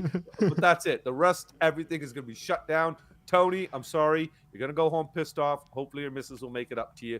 But I'm really excited, guys. I think we can get it done. I know we're going to their house. I know this is the challenge I think we almost need because of how poor we played. We're going in against a team in form in their house against a former player who's in form. You know, this is kind of like us saying, okay, we're going into a heavyweight fight, but we're not fighting some undercard guy. We're going to go after the champ. We're going to go after Joshua there, and if we could take him down, that's the mentality, spark we need. That's the fire we need to push us through the final 5 after that. We've got 6 weeks left here, guys. I don't want to do this whole, me personally, I don't want to, oh my God, this up and down and the emotional roller coaster that these guys put us up. I can't think of 3. I can't, I'm getting old, man. My ticker can't take this shit. So begging you guys, please, for the sake of your fan base, for their sanity, for their mental health and their physical health, win the fucking game. Big up, Bobby. Absolutely brilliant call. Absolutely brilliant call. Thanks for coming on today. Great to see you guys. Good to see you too, my friend. Have a great day, okay? And to you, my friend. See you later. Cheers. Thanks. Absolutely brilliant call there from Bobby. Form. Absolutely on form today. And another guy who we haven't heard from in a few weeks at least is Big Mike. Let's bring Big Mike onto the channel. Big Mike, how you doing, my friend? Come on, guys. What are you saying? I'm all good. How you guys getting on? It has been a while. Yeah. I mean, I can't stop smiling after that call from Bobby K. I mean, he had me in fits. Absolutely. He's so funny, that guy. He really is. And I mean, I could see you in the back end laughing as well. I mean, you couldn't see me, but you couldn't hear me, but you could see me grinning my teeth. Bobby K, the legend that he is, man. Absolutely. But big game this weekend, obviously, against Brentford. On form Christian Eriksen. How are you looking at this game and how can we stop this team?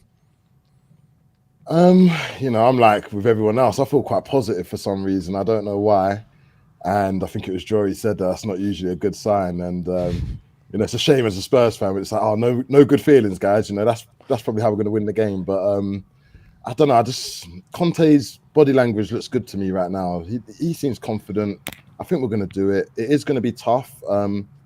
But like they said, they got what, 2 to 3 key players. If we can shut them down, Ivan Toney and Eriksen, obviously his resurgence back into the Prem has been good. As next Spurs player, we love him. He's a legend for us.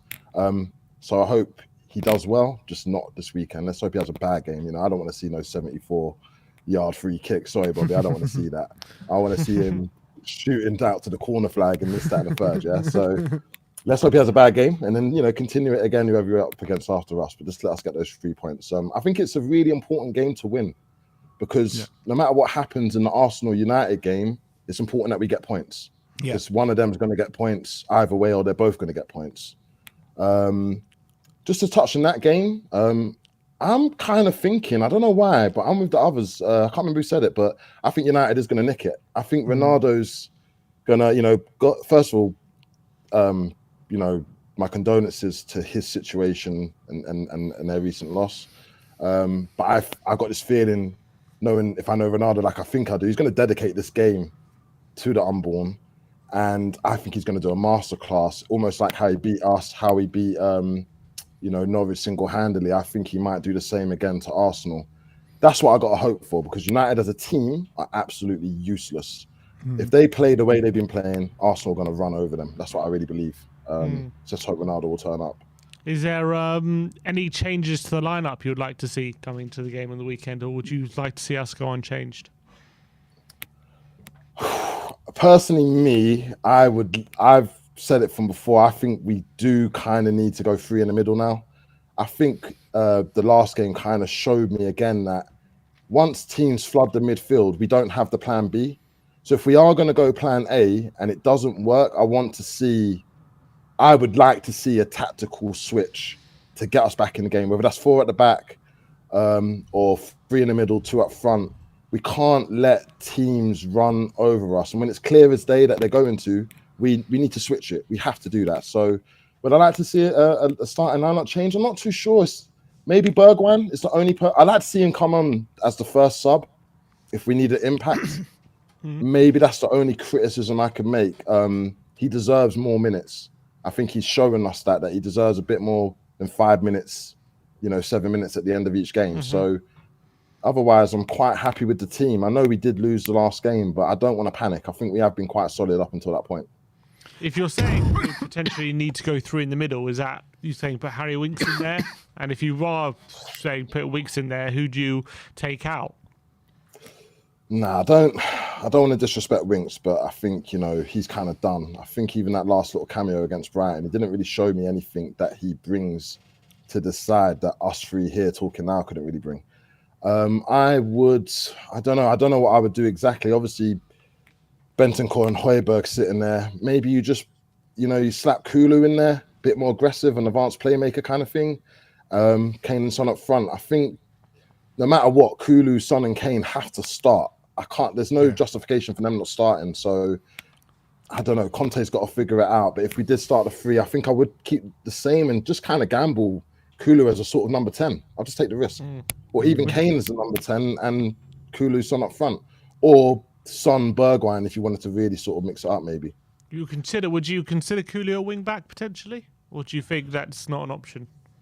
I think it's an option. I think obviously it was touted that he could play there before we brought him into the club. And I don't think, has he played there yet for us? I don't think he's even had a small cameo there. He played there for about half an hour against Burnley, Yeah, when we needed a goal, I think they put him there in the latter stages of the game. Was that like his first game for us or second game in? Because that feels a while back now. It was very early. Because we just beat City, didn't we? So it was the second start. You'd have to say he's got a bit more chemistry with the team now after a few more games with us. I think it can't be any worse than Emerson, I feel. As long as we're planning to be aggressive and we don't rely on Kulu to do much defensive responsibility, then I think it could work. Obviously, if we need defensive responsibility, then Emerson is a better choice still. But going forward, Kulu is obviously not a no-brainer next to Emerson. Well, I guess it could be an option later on in the game if we're struggling for a goal. Maybe stick Kulu at right wing back and Bergwijn further up the pitch potentially. I think you're right. I think that's what I don't want to criticize Conte at all. Right? It's not my place to do so. He's the legend, and if you're listening, Antonio, I love you, brother. But I have to be honest, I was a bit surprised. I just didn't see much sort of proactive or, trying to prevent the circumstance or trying to, get on top of the game before Brighton scored. They scored in like the 85th, 90th minute, whatever it was. By that time, we lost the game. Yeah. So I just feel for me, if you see that we're struggling by the 55th, 60th minute, let's try and switch it up to win the game. I feel like 3 points is a must in this game to take advantage of Arsenal or United dropping points, because that's one of them has to. So we must win this game. It's a very important game to win, because if we somehow don't win this match, I hate to be negative, but I would say top four's gone at this point. So we have to take it game by game, and we have to win this next match. Like, it is important. I know people don't want to be too reactionary and things will change, but we have to make sure that we're not putting any unnecessary pressure on us. Because if Arsenal had lost to Chelsea the other day, and I'm going to bring up that game in a second, but if they'd have lost that game, they'd be out. You could say their top four is done, and they've revived it from that win. Now, sorry, Tuchel, this guy, I think, he might be looking at the longer picture, thinking, you know what, Arteta's crap. Let's make sure we keep this guy in for another season. I'm going to throw the game. He didn't, he started Lukaku. The guy's rubbish. Didn't play Kai Havertz. These guys were on the bench though. Reece James didn't start. I can't remember if he started or not. He did start, did he? But he started as centre back. He started as a centre back. That's what I mean. That's what I thought was weird. And then he got shifted back to the wing back. Kai Havertz didn't start. To be fair, Werner actually had a good game. I'm not going to knock him too much. But I just thought he was throwing. When I looked at it, I thought it's Tuchel. Is there something happened with the board? Did they say you got to play Lukaku this game and he's just got the hump? And I just feel like, I know they're on a bit of a blip, but after their result against Southampton, I didn't expect them to hold 4 goals at home. Yeah. But it is what it is. So that's been revived. But it just shows you that if you don't win your games, Arsenal, United might, Arsenal more than United for me look dangerous. They look like they can win games. But United, I watched the Liverpool game and I was in shock. I'll be honest with you. I wouldn't be starting any of those players in the Arsenal game, to be honest, apart from De Gea. Yeah. All right, Big Mike, big up. We'll speak to you very soon, my friend, and thanks for coming on. Before I go, obviously, I think we're going to win. Big up your channel. Big up We Are Tottenham TV. Big up Bobby K. Big up Brian Daigle. Big up the legends of this show. Everybody, smash that like if you haven't. You're moving like a pagan. I'm not gonna lie. You're getting free content for no reason. Yeah, smash the like. I love it. I'm coming to the game soon, lads. Yeah, I'm gonna be there so soon. You don't even know. I'm gonna surprise you, man, because I know you go there a lot. I'm gonna see someone there. When you man see me, holler at me. I'm a nice guy. I'm approachable. We chat about football. We chat whatever you want. Yeah. Big yourselves up, lads. Okay. Mike, if you are going to a game, make sure to get in contact so we can have a drink together or something before the game. Come on, man. We'll have a beer. Yeah, 100%. Nice one. Big up, Mike. We'll see you soon, mate. Nice one, Mike. In a bit. Up the Spurs. Bye. All right. Cool. All the legends coming on today. And that doesn't take away from the next legend, Mr. Brian Daigle. Brian, are you going to have some words with Bobby K saying what he said today? What's going on? Well, first of all, good morning and good afternoon to everyone. Secondly, before he said what he said, I had already WhatsApped him saying I'll call you after I've been on, and now I'm most certainly calling him as soon as I get off. So yeah, I'll be having I haven't heard from Bobby since the call. Actually, you got to him already. Good to see you, Brian. I hope you're doing well. I'm doing actually very good. How are you boys? Nice T-shirt, by the way. I know, mate. You and me and Simeon have to go over our marketing contract you have with me. I'm not stop advertising. Is that the Ireland flag? No, I'm joking. Look, Brentford away. They're a team who are on sparkling form at the moment. I think 4 wins out of the last 5 games in the league. 5 wins out of 5 with Eriksen in the starting 11. Eriksen himself playing out of his skin, playing really well for Denmark, and obviously getting goals and assists for Brentford as well. How difficult do you think this game is going to be on the weekend?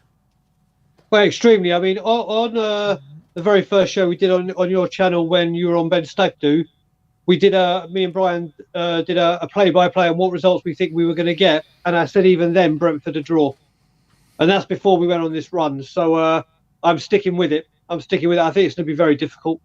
But I did say I think we'll draw against Newcastle. We battered them 5-1, so hopefully the same thing will happen. Yeah, I mean, in the case of stopping Brentford, do you think it's just as simple as stopping Christian Eriksen and you're stopping Brentford? I don't. I mean, Toney's coming to a bit of form, and then the one thing that they're very good is the one thing we are very, very bad at, which is set pieces. And that could be a problem. that could be a problem. But Christian Eriksen, bless him, like Bobby said, just to see him on a football pitch now is just so refreshing for everyone in world football to see. A long may it continue. Just I hope he has one of his I hope he has one of his games where it was like his final games for Tottenham tomorrow. Yeah, let's hope so. Yeah. When you're looking at the other game, the other massive game that day, Arsenal against Man United, are you too bothered what happens to that game, or is it just about concentrating on ourselves, or what preferred outcome would you rather? Well, I'd rather a draw.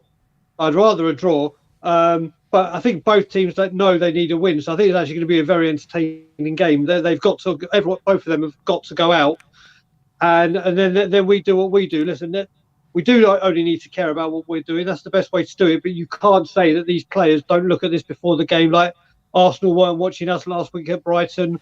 So it's just how they manage it. It's how they manage it. But let's hope for a draw for the first game. In terms of how we're shaping up for this game, would you like to see many changes going into it? And how would you like any change of setup, or do you think we'd just go as we've been going in recent weeks and hoping last week was just a blip? I'll play Sessegnon. Now it's down to Conte if he chooses. He drops Reguilon and plays him in his natural position, or risks dropping Emerson and playing him as like an inverted right wing back. But either way, I think he has to start. And then I've been no fan of Reguilon recently. But when it comes down to it, who do you trust more, Reguilon or Emerson? I would just have to say Reguilon. So I'll take Emerson out for Sessegnon for this game and see where that goes. In terms of like the setup, we've recently against Villa and against Brighton, we've struggled competing with teams who play three in the middle in midfield. Yeah. Brentford do indeed play three in midfield as well. So is that something we're going to have to just find a solution for, or would you in terms of within the current formation, would you look to change the formation? I think you keep it. I think that's a different question if Ollie Skip was fit. If Ollie Skip was fit, then I personally would go three in midfield as well.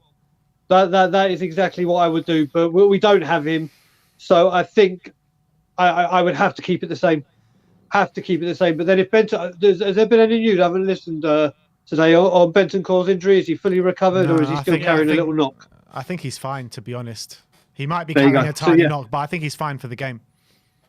Okay, so at least there's that. I mean, I would say if Skip was there, 3. But if he's not, or we know he's not, 2. What about you guys? Me personally, I'll probably start with the 3, but I want to see Harry Kane drop back a lot more than he did than in the last game against Brighton.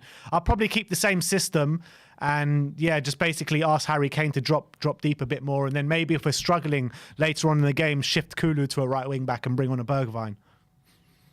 Yeah, I mean, see, I saw you talking about Big Mike. The only thing that worries me with Kulusevski is obviously his football brain is superb. We know that, but his pace, or lack of, shall we say, I don't think right back he'll be able to continuously. I know he comes back and defends a lot, which is good, but that's to help out, not to be the main responsibility.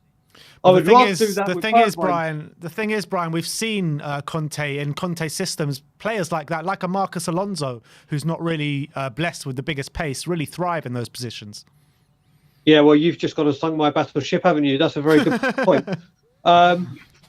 Yeah, okay, Kulusevski right back. There you go. That was easy to convince me. I think with Kulusevski at right wing back, when we only have a 2 in the middle, could prove a bit more problematic, only because I feel like if he goes forward, we won't have enough cover for him if he does get caught out. But I do feel like with 3 in the middle, you could almost have Kulusevski at right wing back as a winger, playing as a winger, even though he's at right wing back. And then all of a sudden, we can dominate the central area and also have the forward players to boot, even if